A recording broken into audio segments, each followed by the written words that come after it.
Tiga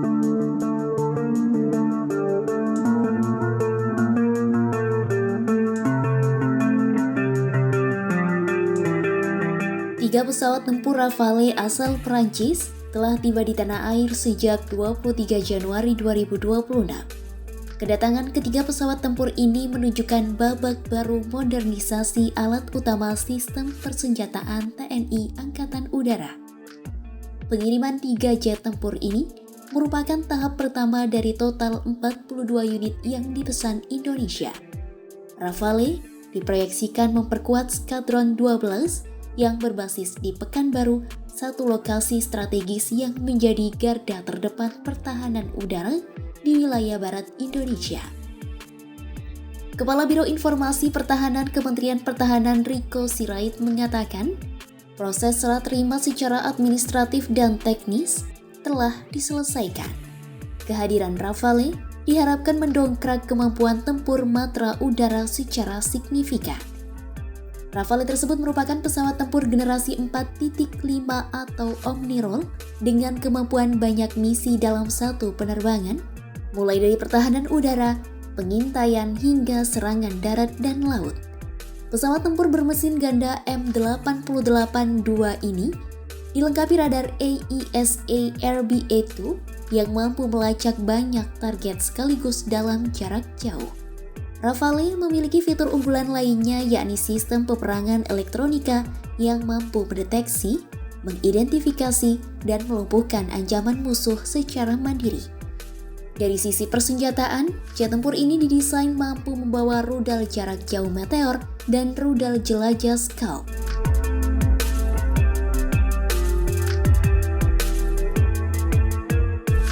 Melansir Kompas.id, pengamat militer dari Binus University Tangguh Khairil menilai, kedatangan Rafale signifikan untuk mendongkrak postur pertahanan Indonesia.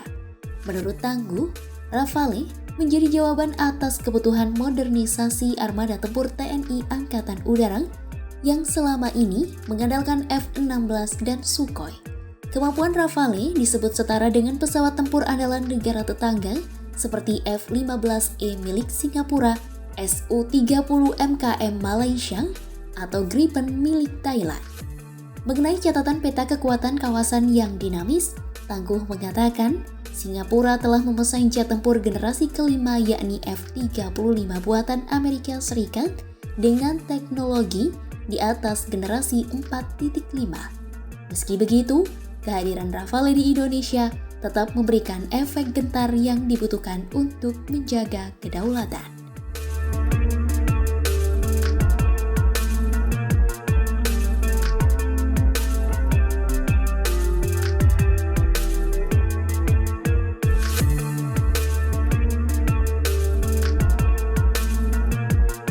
Indonesia di bawah kepemimpinan Presiden Prabowo Subianto sedang gencar memodernisasi alutsista. Langkah ini terjadi di tengah pusaran rivalitas geopolitik antara Amerika Serikat dan China di Indo-Pasifik. Prabowo dinilai melakukan pendekatan tak biasa dengan meracik kekuatan pertahanan dari beragam sumber, mulai dari jet tempur Rafale Prancis, pesawat nirawak Turkiye, hingga kapal perang Italia. Manuver gado-gado yang dilakukan Prabowo disebut memosisikan Indonesia sebagai middle power yang aktif bermanuver di antara dua karang kekuatan besar. Manuver ini pun memicu pro kontra di kalangan masyarakat luas. Di satu sisi, keputusan Prabowo dinilai sebagai langkah cerdas yang mencerminkan politik luar negeri bebas aktif dan memberikan fleksibilitas. Namun menurut narasumber diskusi virtual yang digelar Asosiasi Ilmu Hubungan Internasional Indonesia atau AIHII mengungkap adanya fondasi kebijakan yang rapuh dan potensi pekerjaan rumah jangka panjang yang mahal dan rumit. Pengamat dari AIHII Nur Azizah mengingatkan agar Indonesia tidak terjebak menjadi sekedar konsumen di tengah kondisi global yang berlombang memiliki senjata sangat mahal. Menurut pengajar dari Universitas Sudirman Musa Al-Hashim, pertahanan negara akan rapuh jika stabilitas domestik terabaikan.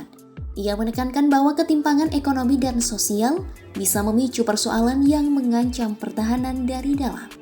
Sementara, pengamat pertahanan dari AIHII Angga Nurdin Rahmat mengatakan, Tantangan paling nyata dari kebijakan gado-gado pengadaan alutsista adalah kerumitan teknis dan logistik di tingkat operasional.